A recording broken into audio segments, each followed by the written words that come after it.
guys, my name is Trinh and today I'm here to do my August wrap up. As you can see here, I'm on my bed and I'm filming right in front of my window because, you know, natural lighting is amazing, and of course I have my Pokemon right here, and I have no makeup on because I'm very lazy, so I just want to film this video real quick. My skin is doing pretty well, so I must honor this, you know, by filming this, because let's face it, a month from now my skin is gonna be shit. So in August I read 10 books and I participated in the n.e.w.t.s magical readathon. I'm not gonna lie, I failed the readathon because I was supposed to read like 9 books, but I think I only read 4 books or 5.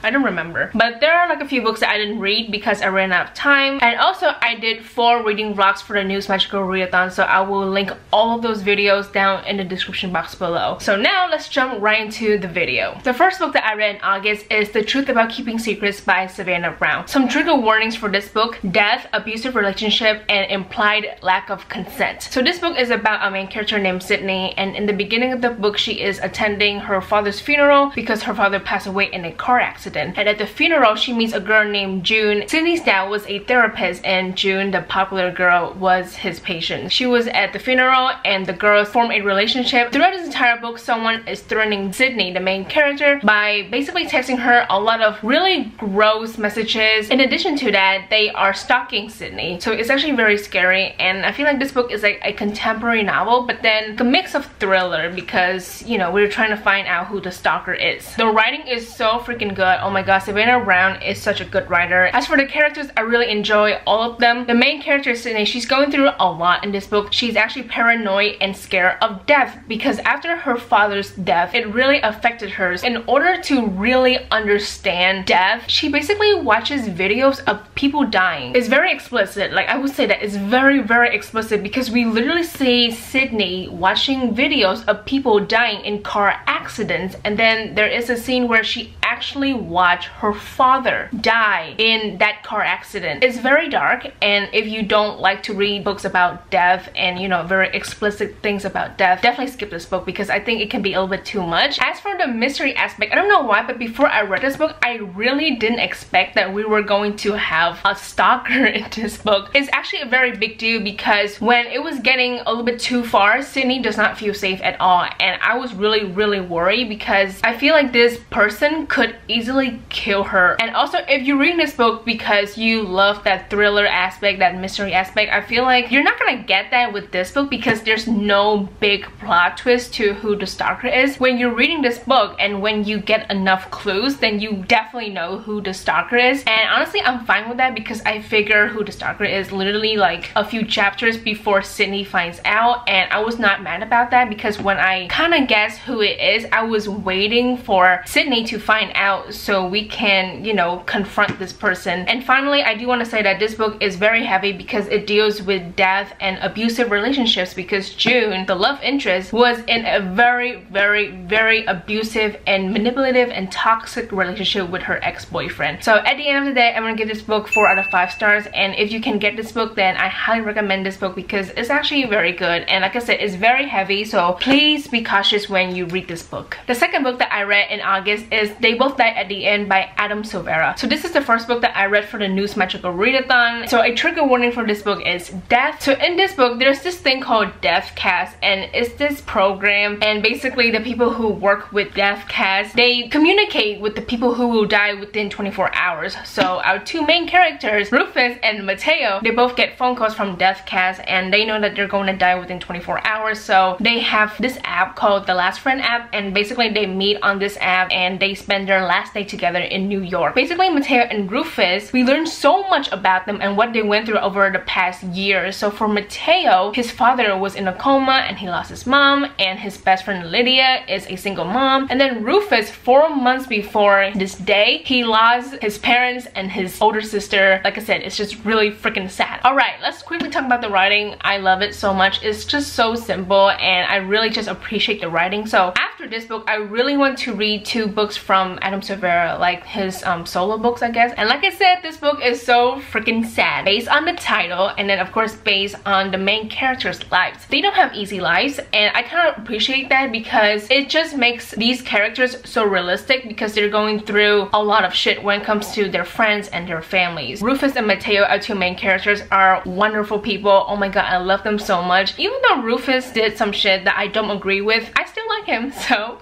you know, that's something. I feel like the biggest complaint that I have seen when it comes to this book is the fact that death-cast is not explained at all. It's just a phenomenon that you just have to accept as it is. Like I said, death-cast is like this program that will communicate with you when you're about to die within 24 hours. Like they will give you a warning like, hey, you're going to die. And there's no explanation about that. It's a thing that you just have to accept. I know that a few people don't like that because they want more explanation about this thing. And honestly, I'm fine with it. Like I'm fine with not knowing much. I just like reading about the two main characters because I actually really appreciate them. But I know that some people don't want that. I mean, people do want that, but they want more from this book, like how death-cast work, how it came to be, and who found it, all these things. So because if you think about it, it's just weird. Like, how does this program know that you're gonna die within 24 hours? That's like something that we don't get from this book. And like I said, I'm fine with it, but if you want more explanation, you're not gonna get that at all. So the insta love in this book, I feel like I knew it was coming, but at the same time when I saw it, I was really shook. I don't like the insta love. There is chemistry between the two main characters, definitely, but I don't see it as love just because this takes place in one day, and I think it's really unrealistic. Maybe it is realistic to some people, I don't know, but for me, I just don't think it's realistic for two people to fall in love in one day. Just a few hours, actually. It's not even a full day. It's literally within a few hours. Like they did some activities and then they fell in love, or like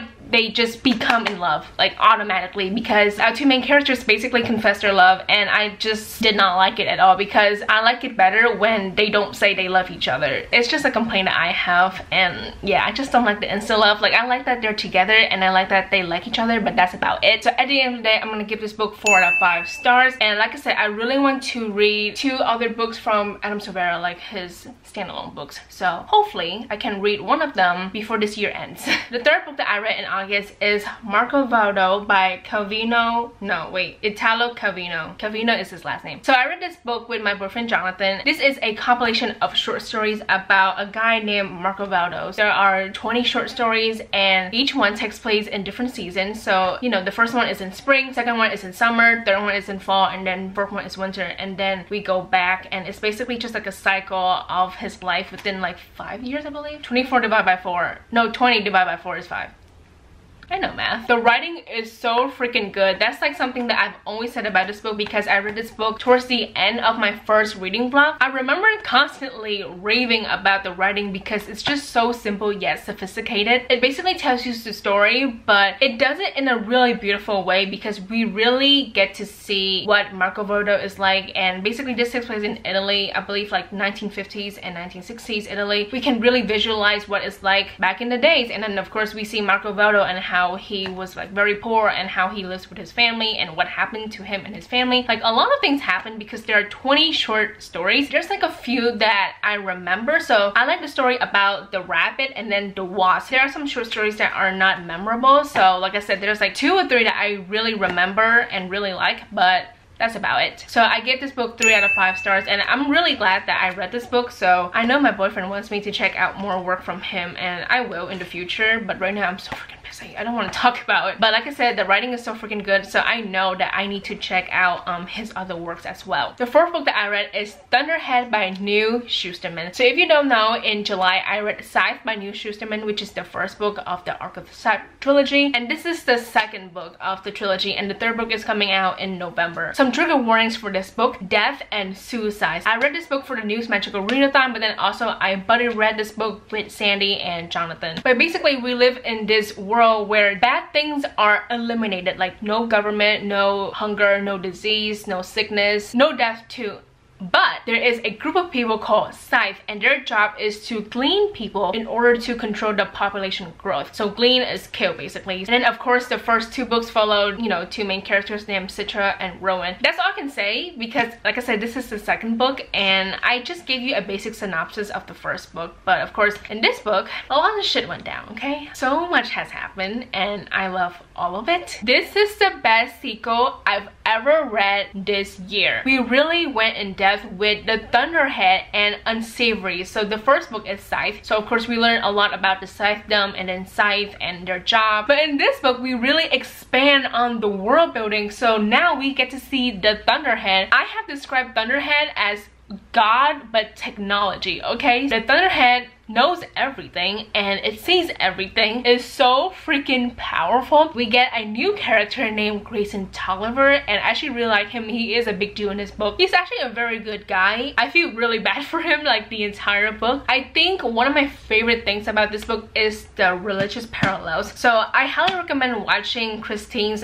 book talk about this book. So I will have it linked down in the description box below, because after I read this book I watched her video. It was like 30 minutes long, but I watched the entire thing because it was so freaking good and have watched it multiple times because I really enjoyed that video. But basically she really went in depth with the religious parallels between this book and the Garden of Eden, and if you're familiar with that story then I feel like you can definitely see a lot of obvious things about this book. And like I said, Thunderhead is God. Now the biggest thing that just didn't work in this book is the romance. I don't think n.e.w.t.s is good at writing romance, okay? So in the first book Scythe, there's like this thing going on between Citra and Rowan, some romantic tension. I was like, what the fuck is this? It's just like really poorly done in the first book and it's still really bad in the second book. So everything is good, everything is like so freaking good. Oh my god, the world building, the characters, but the romance suck ass, okay? Citra and Rowan, I still feel nothing for them. I really like them as individuals, but that's about it. I don't want them to be together like boyfriend girlfriend. I just don't see it at all. I feel like they work much better as friends. I don't think we need the romance to make this book better. I feel like it's already good as it is because this book was fucking good, okay? It was so fucking good.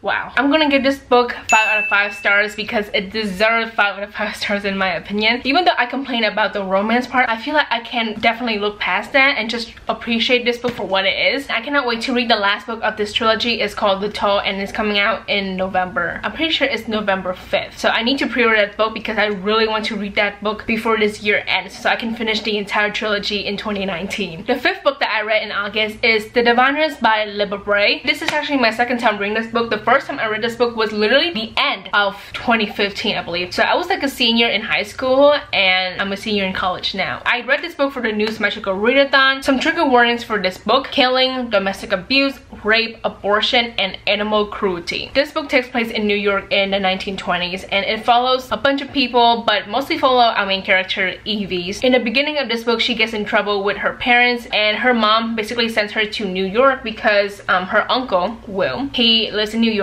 and he runs this museum, and you know, she goes to New York and she lives with him. There's like a series of murders going on in this book. So the main villain is Naughty John and he kills a bunch of people and it's up to Evie to solve the murder mysteries. There is a group of people called the Diviners. And it's basically people with supernatural abilities. So for example, Evie has this gift of touching people's like items and she can recall their memories and how they feel and stuff like that. We have like a bunch of characters with different supernatural abilities. This is just the first book and it's just like a glimpse to the world, but I know that in the second book we really get to explore the side characters, or like more characters actually, and then the different supernatural abilities. I really love the writing style. Libra does a really good job showing us what 1920s New York is like, or like was like, obviously. So for the villain, Naughty John, he's actually very scary because he kills people and then he takes their body parts. It's just really creepy, and I feel like this is like the perfect book to read in October because of Halloween and spooky shit. As for the characters, I really love the characters. So my favorite characters are Evie, Memphis, and Theta. Evie is not a perfect character at all. She, you know, makes a lot of mistakes, and in this book she can be very selfish, but I'm really glad that, I don't know, she's just aware of it. She fixes her ways because I believe towards the middle of the book, maybe, I don't remember, but there's like a scene, there's like a few scenes where she's very selfish, but then she redeems herself. She's actually very helpful and she will do whatever it takes to stop the murders. I really love Memphis and Theta together. We see them together a few times here and there and I'm like, yes, I love you guys together. Oh my god, please be a couple. As for the romance, I think that it's not written well. So Evie is interested in Jericho towards the end of the book, and I feel like it came out of fucking nowhere. Throughout this book, we see Jericho having a thing for Evie, and she doesn't really notice him until the end, but it came out of nowhere in my opinion. So that's why I was so confused on their relationship. I don't give two shits about Evie and Jericho and Sam, because I have a feeling that this is going to be a love triangle. I mean, I could be wrong obviously because I have not read the second book, but I have a feeling that it's gonna be a love triangle between, you know, the two guys and the main character, who is Evie. And then lastly, everything is resolved in a few pages. I don't want to say much, but there is a battle and it was over within 2 pages. There was a lot of build up to this, and the fact that it was over so quickly, I was just so disappointed. But then at the end, there's like a lot of setup for the next book, Lair of Dreams. So at the end of the day, I'm gonna give this book a 3.5 out of 5 stars. I really enjoyed this book, and this shit is like fucking gigantic because it's like at least 500 pages, but still I really enjoyed reading this book, and I cannot wait to continue with the series. The 6th book that I read in August is Harry Potter and the Order of the Phoenix by J.K. Rowling. So if you don't know, I'm rereading the entire series, so this is actually my 3rd time reading the entire thing. There's not much I can say about this book because I am planning to film a separate video for this book, hopefully coming out within a few weeks or so, because I'm falling behind on this book review and discussion thing. But for now, I can definitely say that this is one of my least favorite books from the entire series. It's just a lot of horrible things happen to Harry, and of course we get Umbridge in this book, and she's the worst, and the Ministry of Magic is fucking useless. There's just a lot of bad things happening in this book, so that's why it took me a while to really finish the entire thing. I think I give this book 4 out of 5 stars. Yeah, 4 out of 5 stars. And like I said, I'm planning to do a separate video for this book, so I'm not gonna talk much about it here. The 7th, 8th, and 9th book are Fullmetal Alchemist volume 16, 17, and 18, and is written by Hiromu Arakawa. I don't know how to say her last name, I'm sorry. Edward and Alphonse, the 2 main characters, they're going up north. And of course we meet a lot of new characters. That's all I can say, because it's just like a setup for like what's going to happen next. I believe for these 3 volumes, I gave 4 out of 5 stars for all 3. I have a really good feeling for the next 3 volumes. The good part is coming, guys. And of course, if you have not watched the show, watch Fullmetal Alchemist Brotherhood. It's on Netflix. It's fantastic. That's all I can say for this.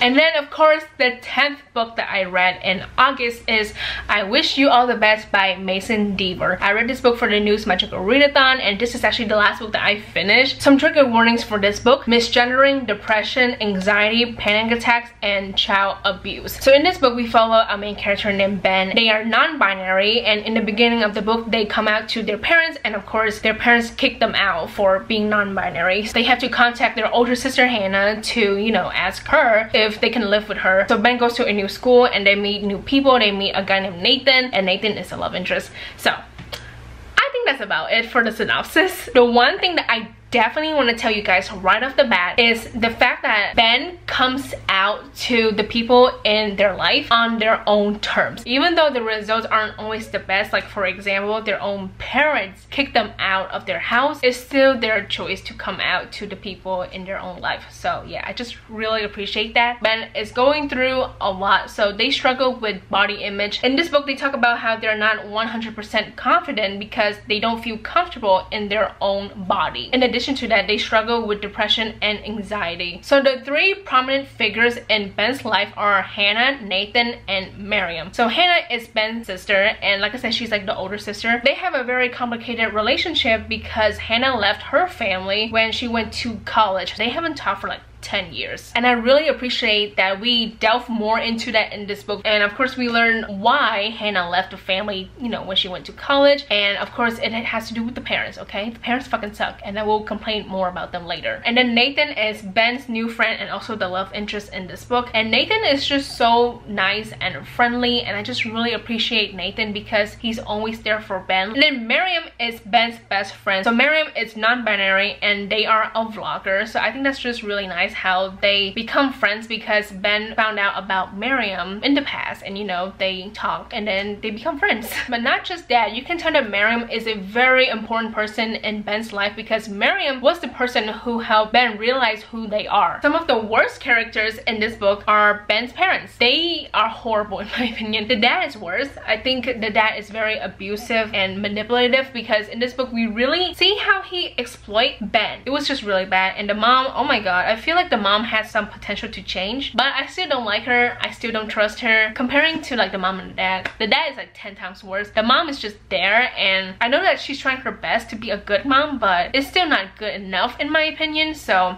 yeah, I hate the parents. I do wish that we get to see more of Thomas, Malika, and Sophie. So Thomas is Hannah's husband, and Malika and Sophie are Ben's new friends. So like Nathan's friends and stuff like that. I feel like we barely see them, and I definitely want to see more of Thomas because he's actually a very important figure in this book if you think about it. He's literally Hannah's husband. He's a teacher at the new school, and he's also Ben's like chemistry teacher, I think. He's very important in this book, and I feel like we don't see him enough, and I really wish we do because I like him. Like, he's actually a very nice dude. And also Malika and Sophie, the two friends in the group, I feel like they're not fully developed, so I really wish we get to see more of that. And I'm gonna give this book 4 to 5 stars. I think that's about it for this video. Oh my god, I'm really glad that it's over. Now that it is September, it's gonna be harder for me to read or like to find time to read because, you know, I'm back in school. I'm really busy, but hopefully I can read some books so I can talk about something in my September wrap up. So look out for that. So that is it for today's video. I hope you guys enjoy it. Thank you so much for watching. Please like and subscribe for more videos, and I will see you guys later. Goodbye.